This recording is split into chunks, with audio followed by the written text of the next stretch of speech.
We've been hearing about a divergence in monetary policy around the world, with the U.S. experiencing some growth and increase in rate hikes, while other economies are still focused on further easing.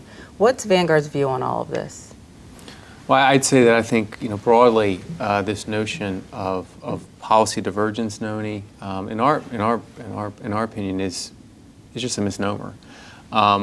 Clearly, the U.S., and this was, our view going back for more than a year, the U.S. was going to be, and likely continue to be, the only major central bank to be raising rates. We would have included the U.K., but clearly with the recent events in Brexit, that's off the table.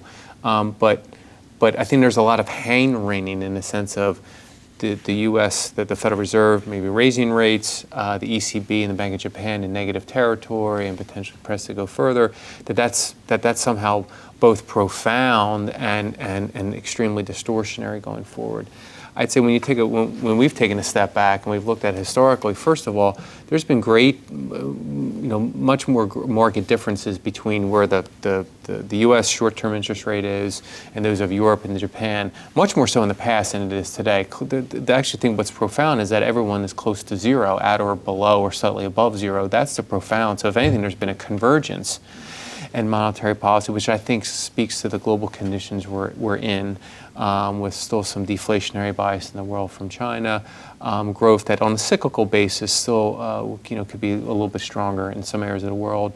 So it's that context. So when we hear divergence, we say, well, divergence with respect to what? Relative to history, where the average difference has been 300 or 400 basis points, today they're actually trivial. I think the profound moment in history that we sit in is actually convergence in central bank policy. And I would also argue that I think central bank is increasingly at its limits. If policymakers, by and large, want to have a greater cyclical thrust on the economy, I think central banks have to start.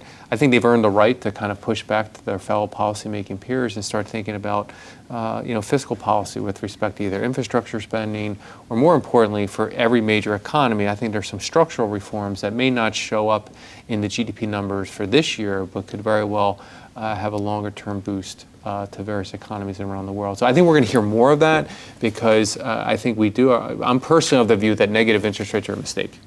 And I think history will show that with the lack of any sort of strong boost to economic growth. But all this is in the context that this notion of divergence in our mind is a misnomer, and it's really around a convergence towards zero.